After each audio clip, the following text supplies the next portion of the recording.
em dia eu consigo, mas dói até hoje. A menstruação que não desceu. Eu não me associei muito, não. Me preocupei tanto, mas não me preocupei, mas não tanto. Mas foi muito rápido logo em seguida que eu descobri também. No segundo mês já descobri. Não, ele era uma coisa de adolescente que a gente ficava. Ele não era nem da escola, ele era época de escola, só que eu saía da escola e ia encontrar ele lá perto da Catarina. E a gente ficava. Não, o meu medo não era de ser mãe, meu medo era da minha mãe. Porque ela sempre não queria que engravidasse. Então, meu medo maior era da minha mãe, da reação da minha mãe, do que as consequências. Eu era modelo de agência. Aqui eu estava grávida de umas 3 semanas e não sabia. Então aqui eu estava com 17 anos.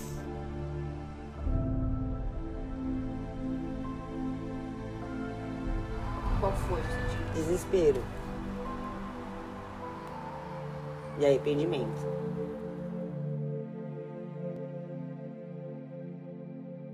A criança, basicamente, ela é fruto da nossa sociedade despreparada e machista.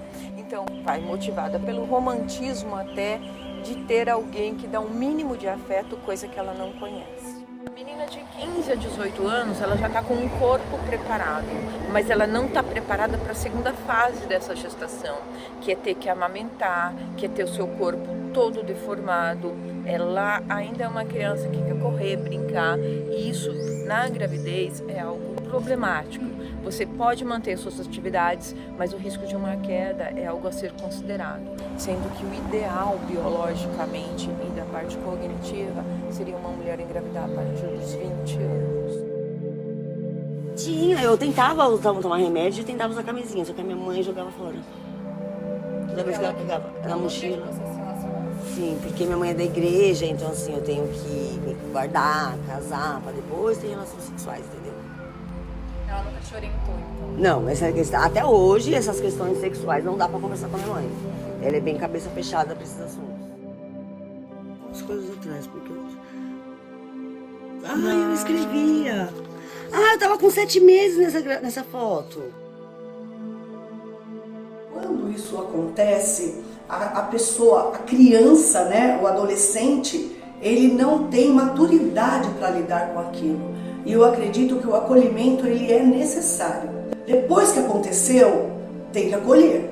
Essa liberdade com os pais é crucial para que oriente a criança, oriente o jovem. Porque é utopia os pais acharem que a filha não vai ter um relacionamento sexual. A pessoa iria evitar tendo criança fazendo criança. Tava lá, ela apareceu, aí ela percebeu. Jogou uma hora que tinha que contar que a barriga tava crescendo. E aí ela, como sabe que a minha mãe é complicado assim, de conversar, aí ela foi segurando as pontas. Foi complicado, ela me bateu, ela segurou minha cara no chão, na parede, foi uma briga feia. Aqui é meus pais e meu irmão, minha prima. Cadê você? Eu nunca tô nas fotos. Aí quando ela contou pra minha mãe, por exemplo, aí foi aonde que a minha mãe e meu pai me obrigavam a andar de blusa de frio. As pessoas na rua não percebiam que eu tava grávida. Pra ninguém ver que eu era a vergonha da família deles. Nossa, acho que ela não fecha mais não. Ela não fecha. Era assim, ela era blusa grande. Olha, mas até que ela não tá tão... Tá linda. Mas ela é daquela época. A adolescência em si, pro lado da psicologia, ele tá, o mental dele, o psico dele tá em desenvolvimento, não tá concluído ainda. Lá com os 25 anos que o pré-frontal, que é onde forma a personalidade, o jeito de agir, decisões, que se conclui. Quando ela se depara com a gravidez, nesse período que ainda está em desenvolvimento, surge algo muito grande. A depressão, ela é maior, a ansiedade, ela é maior, o isolamento, ele é maior, tudo muito intenso, como qualquer outro adolescente que vive a intensidade. Eu era uma menor, com a cabeça completamente conturbada, porque ali eu já era completamente cheia de problema emocional. Então, assim, ficou uma sequela que a minha cabeça se deixar, eu só quero silêncio. Então, como eu tava muito perdida nisso, eu ia me isolando. Porque eu sofri a vida toda por causa disso. Como é que foi esse sofrimento, se você puder falar sobre, né? De culpa, de eu estraguei minha vida, de que merda que eu fiz. Tipo, eu amo minha filha, mas estraguei minha vida. Quando uma criança, ela se promove a ter atividades sexuais numa idade inadequada, se ela não tem uma orientação, se a mãe não observa isso, se ninguém está olhando para o comportamento dessa criança, você não pode esperar a ajuda da família. Porque a família está tão doente ou mais que essa criança. Então a família não é o ideal. Então essa é uma questão social e que deve ser tratada pelo governo e de uma maneira séria. Porque essa criança só viveu a falta de orientação, a falta de alimento, a falta de afeto, a falta de orientação. Aí é tudo amiga. Na verdade foi um mini chá de bebê que elas fizeram lá pra mim. Aqui é a Ana Paula, que é a minha amiga mesmo, que a gente é amiga até hoje. Ela também engravidou logo em seguida. Vocês são amigas há quanto tempo? 20 e poucos anos. Eu tinha 16, ganhei com 17. E foi bem tranquila também porque eu fazia tudo no particular, né? Então foi mais tranquila ainda. Foi totalmente o oposto da Michelle mesmo. Quando eu queria sair, eu tinha com quem deixar meu filho. Já a Michelle não tinha, né, essa opção de deixar com alguém para sair para algum lugar. O apoio familiar muda 100%, 100% mesmo. A gravidez fica mais leve, a preocupação depois quando nasce é outra, né? Mas você tem um apoio, né? Você tem uma rede de apoio, então é totalmente diferente. A rede de apoio, né? A rede de apoio, ela favorece bastante. Então, ela já está se isolando, a sociedade já está isolando ela, então o impacto maior psicologicamente é a depressão. E entender que não, tem outras redes de apoio para ela que ela pode buscar, como a terapia, outros meios de comunidade, aquele meio me isolar, mas tem outras maneiras de você se encontrar novamente. Sentiu muito mais apoio fora de casa do que dentro? Exatamente. Eu senti muito mais com as minhas amigas do que dentro de casa. Uma segurança, uma rede de apoio? Sim, eu fiquei mais segura que eu não era a única. Então, tipo, com elas estavam tudo de boa. Elas já me ajudavam mais. Não era um fim do mundo pra elas. E pra você, então, quais foram os maiores obstáculos, assim? A minha mãe, a minha família, a falta de apoio deles. O que acontece? O rapaz, né, que engravidou a garota, ele não suporta e ele deixa a garota. E isso é muito complicado, porque além de ter a imaturidade dela, se ela não tiver o apoio dos pais, ela não sabe como lidar. Então ela precisa de ajuda.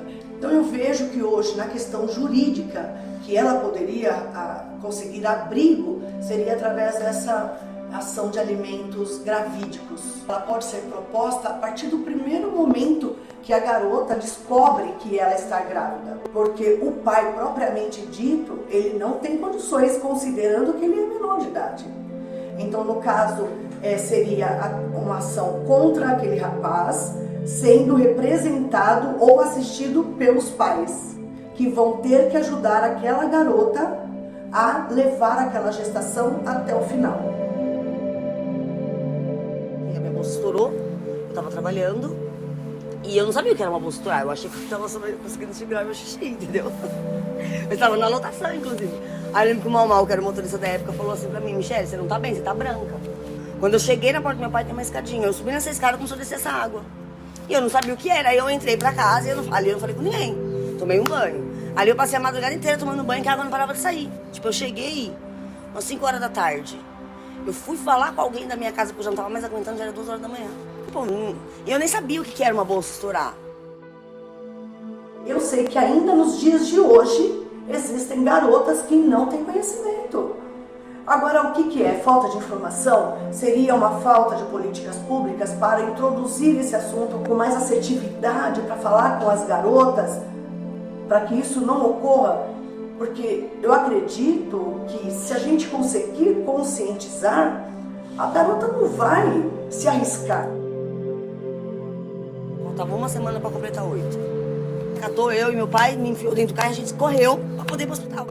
E aí não deixaram eu fazer o parto, foi uma loucura, eu gritando de dor, ali eu já tava me contorcendo, eu não conseguia mais respirar direito. Isso aí eu lembro de eu segurando no braço do meu tio, meu pai gritava e eu não aguentava ficar em pé. Aí correu pro Amparo, aí quando cheguei no Amparo eu cheguei parindo, eu tava com 8 dedos de dilatação. Eu passava a mão assim aqui embaixo, eu sentia um negócio. Aí quando eu cheguei, quando eu ganhei, a médica até brincou, ela falou, mãe, a sua sorte é que ela é prematura, ela tá sentada. E você tá sentindo é a bunda dela. Porque se ela tivesse na posição, você tinha ganhado antes de chegar aqui. Tenho certeza que se a educação sexual fosse feita na escola, lá na primeira infância mesmo, desde pequenininhos, muita coisa iria diminuir. E também a educação dos educadores, preparar estes adultos que vão trabalhar com estas crianças, porque nem sempre foi fácil. E quando você ganhou assim essa criança com uma mente assim, 17 anos, você se sentiu mãe de primeira? Foi tudo muito confuso. Eu, por exemplo, eu não consegui já de cara, que todo mundo das mães fala, eu pego meu filho, eu já tiro beijo. Quando eu vi aquela menina cheia de meleca, com aqueles negócios brancos, eu vomitei em cima dela.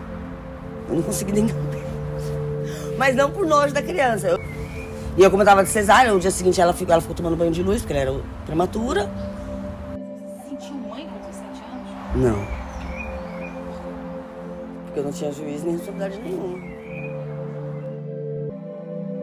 Aí quando nasceu, meu pai obrigou a gente a casar e foi quando ele fugiu de vez. Naquela época eu dormia na casa de um, na casa de outro. Amigos. Amigos. Eu ia de casa em casa. E aí a sua filha, enquanto isso, estava morando? Ficou lá com meus pais. Mas por exemplo, muita gente fala, mas você foi parar numa casa de traficantes. Mas pô, foi eles que me deram teto, foi eles que me deram comida. Porque as amizades que eu conheci e que me abrigou quando eu saí de casa, eram da amizade maluqueira. De 95 a 2005, não havia toda essa capacidade do governo em dar infraestrutura, em distribuir renda para essa população. Então as meninas também engravidavam para poder ter pensão. Naquela época tinha apenas a pensão. Então era uma forma de alimentar a família. Então essa é uma realidade. Essa menina que a gente acabou de desenhar, de relatar, de delinear, ela não pensa nisso. Ela está ali com fome, sem moradia. Ela não vê que a ação dela vai ter um prejuízo maior. Sou uma pessoa que não consigo ver pessoas grávidas, por exemplo, no mercado, no metrô. Isso aí me quebra assim de me acabar com o meu dia. Não, é a questão de eu ver a mãe ali pedindo, sabe? Isso me quebra, porque eu lembro lá atrás quando eu tive que pedir, uma bolacha que você tiver pra comer, tipo, isso pra mim me quebra. Porque aí eu lembro, passar fome é um caralho. Muitas das vezes a garota ela se envolve com as pessoas um pouco mais velhas, mas essas pessoas mais velhas elas devem ter essa conscientização de que é estupro de vulnerável, não tem jeito. Então existe essa legislação. Não adianta argumentar, é fato. Houve a conjunção carnal, o rapaz é maior e a moça menor, é estupro de vulnerável. Simples assim. Aí, claro, aí vem o processo, a pessoa vai ter condições de se defender, que é um princípio constitucional, mas até que isso aconteça, imagine a cabeça, o emocional desses jovens. Hoje eu tô mais tranquila. Antigamente eu sofria mais com isso daí, eu não conseguia nem falar. Porque eu queria muito a aprovação dela de qualquer forma, entendeu? Eu acho que eu já errei demais, eu não tenho mais o que errar. Entende? Ou eu já ouvi demais e não é pra errar, sei lá. Eu até hoje eu tenho esse problema, eu não quero errar. Minha mãe não deixou eu passar, porque minha mãe até hoje acha que psicólogo, psiquiatra, não. Isso é falta de Deus, depressão não existe, a frescura é dano. Ela não vê depressão como doença. Ansiedade, então, piorou. Me ofereceram esse serviço lá atrás, pelo conselho tutelar na época, mas ela negou. Ela não deixou eu ter. E como eu era menor, eu dependia da resposta dela. E aí nessa situação, a terapia ela vem como algo para ressignificar a situação. Então a psicoterapia ela vem nesse sentido, de dar suporte e orientar vários caminhos que ela pode seguir. O que a Michelle Michele, 16 anos, precisaria ouvir naquele momento que todo mundo Eu tava te junto? amo. Vai dar tudo certo. Fica calma. Já era o suficiente. Mas se eu tivesse tido esse abrigo, vamos dizer, eu acho que eu tinha evitado muita coisa. Porque eu virei muito a ferro e fogo pra tudo, porque eu não tinha muito... Eu aprendi, eu fui começar a aprender, viver mesmo com 27 anos, 26 anos. Como assistente social, o meu maior sucesso sempre foi a capacidade de ouvir. Então, por isso que eu digo, o adulto, a pessoa que vai educar, ou preparar, ou conduzir, ou orientar, precisa estar pronto e saber dessa realidade. Porque você tem que dar um passo atrás, saber que ali tem uma criança que está com dor, uma dor emocional que a gente não conhece, que a gente não tem dimensão, e cuidar dessa criança com essa dor que ela não compreende. E quando eu saí da rua, ainda arrumei um quartinho, sabe aquele quartinho velho podre, cheio de filtração, com aqueles terrenos parecendo um cortiço. Então, daquilo ali é de um cômodo, eu fui pra um quarto e cozinha, do quarto e cozinha eu fui pra 2 quartos, aí eu quero uma sala, então tipo, agora eu tenho um quintal, entendeu? Então, foi. Hoje em dia, ter essa casinha pra quem não tinha nada, pra mim é tudo.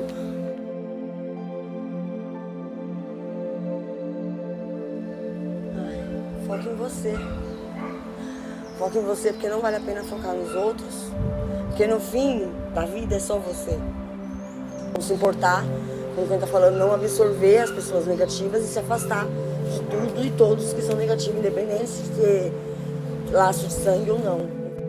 Estude. Foca no seu estudo. Então, hoje em dia não dá mais tempo, mas eu sempre quis ser advogado, mas hoje em dia não dá mais tempo. Até eu formar, até eu fazer tudo, não dá mais tempo não, quase 40 anos.